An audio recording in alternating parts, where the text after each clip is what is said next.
इतके वर्ष जी आरक्षणाची मागणी तुम्ही लावून धरलेली होती त्या मागणीला कुठेतरी मूर्त स्वरूप आलेलं आहे आणि आता आजचा दिवस मराठा समाजासाठी सोनियाचा दिनू असणार आहे का? दिलीप पाटील, मी तुम्हाला विचारतोय, मगाशी तुमचा तांत्रिक मुद्द्यांमुळे आवाज येत नव्हता. महत्त्वाचं एक लक्षात घ्या की मराठा समाज इतके दिवस विविध लक्षात घ्या की राणे समिती आले किंवा मराठा समाजाचे आरक्षणाची मागणी गेले 40 वर्ष आहेच. आता त्यानंतर जे काही मोर्चे निघाले त्यानंतर एक आरक्षण मिळालं. दुर्दैवानं सुप्रीम कोर्टामध्ये ते टिकलं नाही. मधला काळ गेला.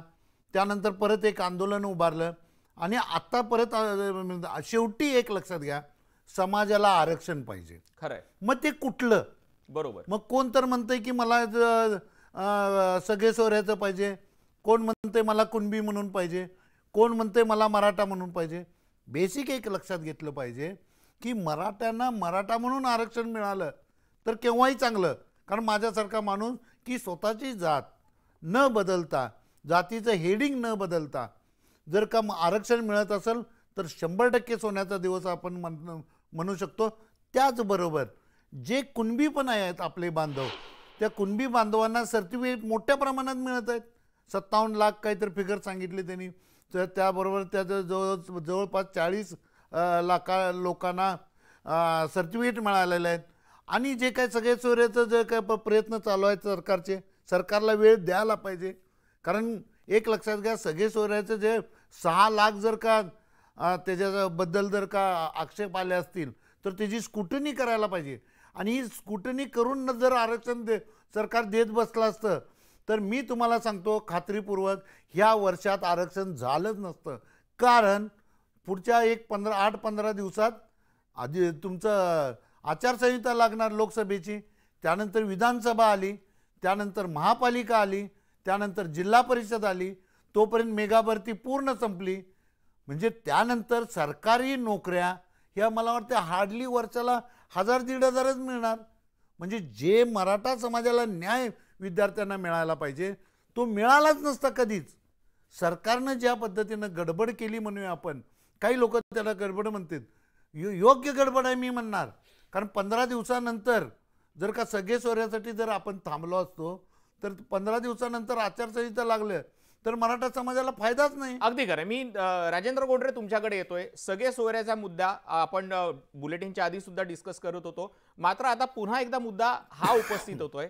सरकारनं मराठा समाजाला सरसकट आरक्षण दिलेलं आहे. सगळे सोयऱ्यांचा मुद्दा कोणाशी संदर्भात येणार आहे की ज्यांना कुणबीचं प्रमाणपत्र हवंय किंवा ज्या कुणब्यांना मराठा समाजाचं आरक्षण पाहिजे त्यांच्यासाठी तो उपस्थित होणार आहे. मात्र जर सरसकट आरक्षण मिळतंय तर मग हा मुद्दा पुन्हा का उपस्थित होतोय? बघा, काही मंडळींना मराठा म्हणून आरक्षण नकोय, त्यांना कुणबी प्रमाणपत्रामधनं आरक्षण पाहिजे. आणि कुणबी प्रमाणपत्रामध्ये काही अडथळे होते. त्या अडथळ्यामध्ये काय की ज्या माणसाकडे नोंद नाही, तर पूर्वीसुद्धा नोंद नसलेल्या माणसाला जर कास्ट सर्टिफिकेट द्यायचं असेल तर काय एक विशिष्ट पद्धत वापरली जायची. त्या पद्धतीमध्ये मनोज जरांगे पाटील यांनी काही सुधारणा सुचवल्या आणि त्या सुधारणांप्रमाणे तो सगळे सोयरे शब्द त्याच्यामध्ये ॲड केलेला आहे. हा सगळे सोयरे शब्दाचं नोटिफिकेशन ज्या दिवशी प्रसिद्ध होईल त्या दिवशी ज्यांच्या ब्लड रिलेशनमध्ये पूर्वीचे नातेसंबंध ज्याला कुणबी प्रमाणपत्र घ्यायचे त्याच्याशी जुळले तर गृह चौकशी करून त्या माणसाला कुणबी प्रमाणपत्र घेऊन 19% OBC आरक्षणामध्ये जाता येईल.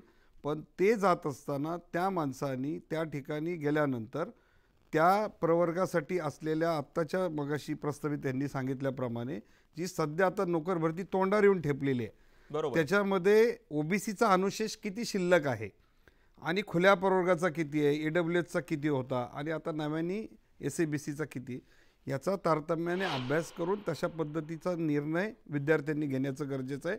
त्यासाठी तज्ज्ञांशी त्यांनी चर्चा करणं आवश्यक आहे. अगदी तज्ज्ञांशी चर्चा करणं आवश्यक आहे. आपल्याकडे अगदी शेवटची 2 मिनिटं उरलेली आहेत. मी घाग यांच्याकडे जातोय.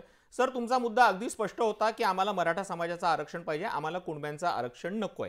एक तांत्रिक गोष्ट तुम्हाला विचारायची आहे की यातनं फक्त कोकणामध्ये भांडणं नको हा एकमेव मुद्दा आहे की कुणबी समाजाला जे फायदे मिळतात किंवा कुणब्यांचं जर आरक्षण घेतलं त्याच्यातनं मिळणारे फायदे आणि यातनं मिळणारे फायदे यात काही फरक असेल का? यात मूळ तुम्हाला सांगतो 2 गोष्टी असतात. एक असतो आमचा स्वाभिमान, आमची अस्मिता की आम्हाला मराठा म्हणूनच पाहिजे, आणि दुसऱ्या गोष्टी आहेत टेक्निकल. आमचा स्वाभिमान अस्मिता टिकवण्यासाठी आम्ही मराठा म्हणून आरक्षण घेतलं, या गोष्टी झाल्या या कोकणात आहेत. पण खरोखर विदर्भ आणि मराठवाड्यात गेलात तर तिकडे शिक्षण नाही आहे, शिक्षण नाही म्हणून नोकरी नाही आणि गरिबी खूप आहे. त्याच्यामुळे त्या लोकांची परिस्थिती बेकार आहे. त्याच्यामुळे त्यांना ते आरक्षण कसंही हवं आहे, त्याच्या विरोधात नाही, आम्ही लक्षात घ्या. पण ते टेक्निकली मिळू शकतं का? आज आपल्याकडे दोन्ही तज्ज्ञ लोक बसलेले आहेत, एक याचिका करते, एक अभ्यासक आहेत. त्यांनाही विचारा की असं आरक्षण तुम्हाला देता येऊ शकतं का? तर तसं नाही मिळत. ज्यांचे मी तुम्ही सांगतो ज्यांच्या नोंदी कुणबी आहेत त्यांनाच कुणबी मिळतंय.